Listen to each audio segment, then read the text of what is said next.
You know, it was a reunion for about 300 or 400 people from Newsweek. I never go to reunions, and I went there because I was very proud of working for them. And I got there, and it just hit me in the face that this was a group of highly professional, talented people from another era that I just couldn't relate to anymore. And I thought about the world that we live in today, the freedoms that a new wave of journalists has, where they're producers, they're editors, they're creators. I feel like I'm more of an entrepreneur working for Forbes. I'm a project manager, I'm a reporter, I write for the magazine, I write online. I read all day, and I make sure that what you're reading is going to have an appropriate ad on it. You publish online, Yep. which provides you a lot of freedom. Plenty. To press the publish button yourself. Exactly. And you write for the magazine. It's such a collaborative effort down here. You know, I see all of the editors, all of the staff working together. When I first started, it was just a magazine. You put something out every 2 weeks, you send it to the printer, and then you'd be done with it. We have a lot of flexibility to tell each story in the way that it wants to be told. They write in an authentic voice. They use the tools of social media to engage with an audience like we never had before. It's complete freedom.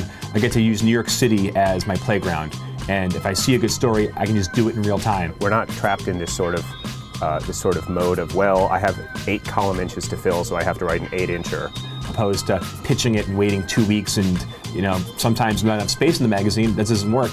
So the story dies. Now, the story can always live on. We can do single source stories. We can do first person stories. We can tell a story that's just a, just one interesting chart with. And that's your decision to make.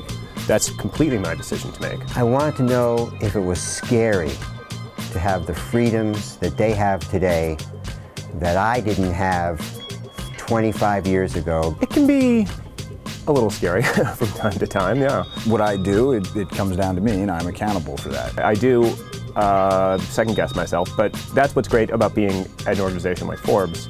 I have so many people here that I can get a sort of a gut check with. If I screw up, it's not my boss's fault, it's my fault. But it's also a lot of fun in that I get to do what I think is relevant and interesting. So it just really made me realize there was a professional then, and there's a professional now, and really what's needed to move forward is for both to learn from the other. It's an urgent industry, and I think that's just the character of it.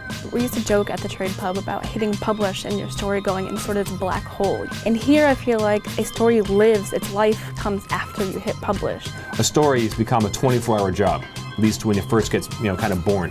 Everything that happened before was kind of the process and kind of birthing this story and bringing it to the audience that you've built for so long. But sometimes, I think there could be a little bit more communication internally, a little bit more mixing. Which I think is classic in all media organizations, that more is needed. I was a little disappointed by that, actually.